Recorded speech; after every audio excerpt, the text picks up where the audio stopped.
வணக்கம். இந்த வீடியோவில் நம்ம பார்க்க போகிறது 1200 ஸ்கொயர் ஃபீட்டில் வீடு கட்டுறதுக்கான பிளான். 1200 ஸ்கொயர் ஃபீட் அப்படின்னு எடுத்துக்கிட்டோம்னா 4 திசைக்கும் 4 விதமான பிளான் தேவைப்படும். அது மட்டுமல்ல, 1200 ஸ்கொயர் ஃபீட் அப்படிங்கிறதுல டைமென்ஷனும் வேறுபடும். உதாரணத்துக்கு 40க்கு 30, 30க்கு 40, 60க்கு 20, 20க்கு 60, இப்படி லேண்டோட ஸ்கொயர் ஃபீட் மாறுபடும். பிறகு இன்றைய காலத்தில் duplex model, outer staircase, இப்படி டிஃப்ரெண்ட்டான பிளான் போடலாம். இனி வரப்போகிற வீடியோவில் டிஃப்ரெண்ட் பிளான்ஸ் அப்லோட் பண்ண போகிறேன். இதெல்லாம் உடனுக்குடன் தெரிந்து கொள்ள நம்மளோட சேனலை சப்ஸ்கிரைப் பண்ணுங்கள். சப்போஸ் உங்களுக்கு இதை விட குறைவான ஸ்கொயர் ஃபீட்டில் அல்லது வேறு டைமென்ஷனில் உங்களுக்கு பிளான் தேவைப்பட்டுச்சு அப்படின்னா கமெண்ட் பண்ணுங்கள். நான் ஃப்யூச்சரில் அப்லோட் பண்ணுறேன். இப்போ நம்மளோட பிளானை பார்க்கலாம். இது ஈஸ்ட் ஃபேஸிங்கான பிளானு. லேண்டோட ஏரியா பார்த்தீங்கன்னா 1200. அதில் லேண்டோட நீளம் 40 அடி, அகலம் 30 அடி. இந்த லேண்டில் நம்மளோட பில்டிங் பார்த்தீங்கன்னா 35 அடி நீளமாகவும் 22 அடி அகலமாகவும் பில்டிங்கான பிளானை அமைச்சிருக்கோம். இப்போ ஈஸ்ட் ஃபேஸிங்கில் வடகிழக்கில் நம்ம எப்பயுமே ஓப்பனிங் வைக்கணும். வடகிழக்கு அப்படிங்கிறது ஈசான்ய மூலைன்னு சொல்லுவோம். அங்கே தான் நம்ம உச்ச மூலையில் கேட் வைக்கணும். உள்ள கேட் வழியாக உள்ள நுழைஞ்சோன்னா சுற்றிலும் 4 பக்கமும் போயிட்டு வர மாதிரி நம்ம ஸ்பேஸ் விடணும் எப்பொழுதுமே. இப்போது தெற்கை விட வடக்கில் அதிக இடமும் மேற்கை விட கிழக்கில் அதிக இடமும் விடணும். நம்ம 3 திசைகள்லையும் 2 அடி விட்டுட்டு வடக்கில் மட்டும் 5 அடி இடம் விட்டுருக்கோம். இப்போது நம்ம கேட்ல இருந்து நுழைஞ்சு போர்ட்டிக்கோல என்ட்ரு ஆகிறோம். இது ஈசான்ய மூலை, எப்பொழுதும் ஓப்பனாக விடணும். அதனால் போர்ட்டிக்கோ அமைச்சிருக்கோம். அடுத்து தென்கிழக்கு மூலை அப்படிங்கிறது அக்னி மூலை. அக்னி மூலையில் எப்பொழுதுமே கிச்சன் அமைக்கணும். அதனால் கிச்சன் அமைச்சிருக்கோம். அடுத்து தென்மேற்கு மூலையில் பெட்ரூம் அமைக்கணும். அதனால் அங்கே மாஸ்டர் பெட்ரூம் அமைச்சிருக்கோம். வடமேற்கு மூலையில் வாயு மூலைன்னு சொல்லுவோம். அந்த வாயு மூலையில் நம்ம டாய்லெட் அமைக்கலாம். பட் வடக்கு சார்ந்த பகுதியில் அமைக்காமல் நம்ம மேற்கு சார்ந்த பகுதியில் டாய்லெட் அமைக்கணும். அதனால் கொஞ்சம் சென்டருக்காக டாய்லெட்டை நம்ம கொண்டு வந்துட்டோம். வடமேற்கு மூலையில் நம்ம ஸ்டார் கேஸ் அமைச்சிருக்கோம். இந்த ஸ்டார் கேஸ் பார்த்துக்கிட்டிங்கன்னா நம்ம டபுள் பர்பஸ்க்கு யூஸ் பண்ணிக்கலாம். இன்னர் ஸ்டார் கேஸாக வச்சிங்கன்னா இந்த விண்டோவை கேன்சல் பண்ணிவிட்டு நம்ம என்ட்ரு ஆகிற மாதிரி நம்ம வச்சுக்கலாம். இப்போது அவுட்டர்லேருந்து வெளியில் போகிற மாதிரி வச்சிங்க அப்படின்னா இந்த இடத்துல ஓப்பனிங் வச்சு ஸ்டார் கேஸில் ஏறுற மாதிரி வச்சுக்கலாம். இப்போது ரெண்டல் பர்பஸ்க்கு நீங்கள் யூஸ் பண்ணுற மாதிரி இருந்தால் அவுட்டர் ஸ்டார் கேஸாக இதை யூஸ் பண்ணிக்கலாம்.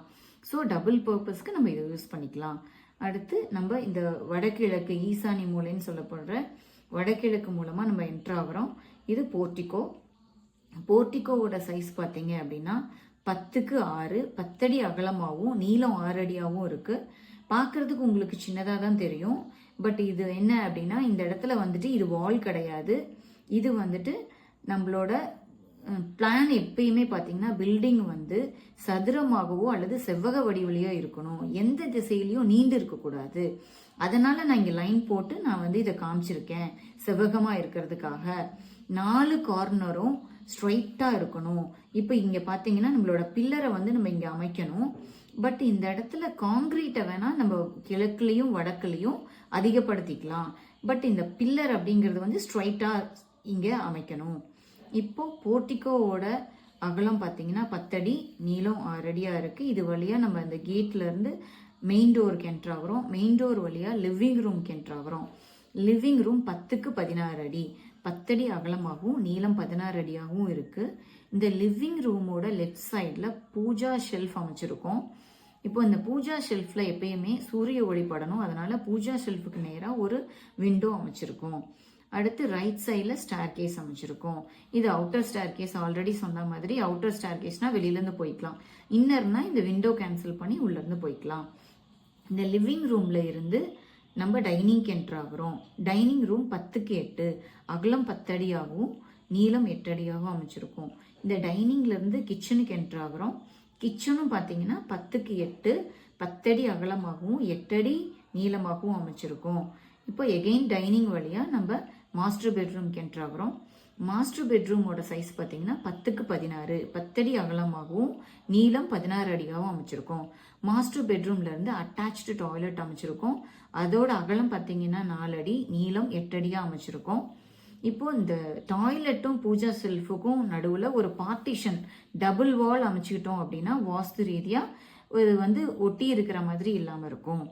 அதுக்கப்புறம் பார்த்தீங்க அப்படின்னு சொன்னால் இதில் என்ன ஸ்பெஷல் அப்படின்னா, இப்போது ஓப்பனிங் அப்படின்னு எடுத்துட்டோம்னா அப்படி ஸ்ட்ரைட்டாக ஓப்பனிங் இருக்கணும் எப்பொழுதுமே ஒரு பிளானில். இப்போது இங்கே வந்து நம்ம கிழக்கில் ஒரு விண்டோ வச்சுருக்கோம், அப்புறம் கிச்சனோட என்ட்ரன்ஸு, பெட்ரூமோட என்ட்ரன்ஸு, அடுத்து மாஸ்டர் பெட்ரூமில் ஒரு விண்டோ, இது எல்லாமே ஸ்ட்ரைட்டாக அமைச்சிருக்கோம். அதே மாதிரி இங்கே பார்த்தீங்க அப்படின்னு சொன்னால் வடக்குல இருந்து அப்படியே தெற்கு நோக்கி ஸ்ட்ரைட்டாக ஓப்பனிங் வச்சுருக்கோம். இது எதுக்காக இப்படி அமைச்சிருக்கோம் அப்படின்னா, நம்ம ஒரு திசையிலேருந்து உள்ளே வர காற்று வந்து உள்ளே வந்துட்டு அப்படியே அடுத்து ஸ்ட்ரைட்டாக வெளியில் போயிடணும். எப்பொழுதுமே வீடு காற்றோட்டமாக இருக்கணும். அதுக்காக இந்த ஓப்பனிங் வந்து ஸ்ட்ரைட்டாக இப்படி அமைக்கிறது கரெக்டான ஒரு அமைப்பு. இப்போ இங்கேயும் பார்த்தீங்கன்னா பூஜா ஷெல்ஃபுக்கு நேராக நம்ம சூரிய ஒளி படுற மாதிரி நம்ம விண்டோ அமைச்சிருக்கோம். அடுத்தது இப்போ நீங்கள் வந்து பிளான்ஸ் இந்த வீட்டில் வந்து ஏதாவது செடி கொடிகள் வைக்கணும் அப்படின்னா இந்த வடக்கு சார்ந்த பகுதியில் நீங்கள் செடிகள் வச்சுக்கலாம். ஆனால் பெரிய மரங்களை வந்து எப்பயுமே வடக்கில் வைக்கக்கூடாது. சின்ன சின்ன செடிகள், பூச்செடிகள் அந்த மாதிரி அமைச்சிக்கலாம். அடுத்தது இனி வரப்போகிற வீடியோவில் டிஃப்ரெண்ட்டான பிளான்ஸ் வந்து நான் அப்லோட் பண்ண போகிறேன். அதாவது இதே 1200 ஸ்கொயர் ஃபீட்டில் மற்ற திசைகளுக்குரிய பிளான்ஸு, மற்ற டைமென்ஷனுக்கு இது எல்லாமே நான் வந்து அப்லோட் பண்ண போகிறேன். இது எல்லாத்தையும் நீங்கள் வந்து பார்க்கணும் அப்படின்னா சப்ஸ்கிரைப் பண்ணுங்கள். அது மட்டும் இல்லாமல் மற்ற ஸ்கொயர் ஃபீட்டு, டிஃப்ரெண்ட்டான ஸ்கொயர் ஃபீட்டு, மற்ற திசைகளுக்குரிய பிளான்ஸ் எல்லாமே வந்து இனி வரப்போகிற வீடியோவில் அப்படியே ஆர்டராக வந்து அப்லோட் பண்ண போகிறேன். இது எல்லாத்தையும் நீங்கள் தெரிஞ்சுக்கிறதுக்கு சப்ஸ்கிரைப் பண்ணுங்கள். இந்த வீடியோ உங்களுக்கு யூஸ்ஃபுல்லாக இருந்துச்சு அப்படின்னு ஃபீல் பண்ணிங்கன்னா லைக் பண்ணுங்கள், ஷேர் பண்ணுங்கள், கமெண்ட் பண்ணுங்கள். தேங்க்யூ.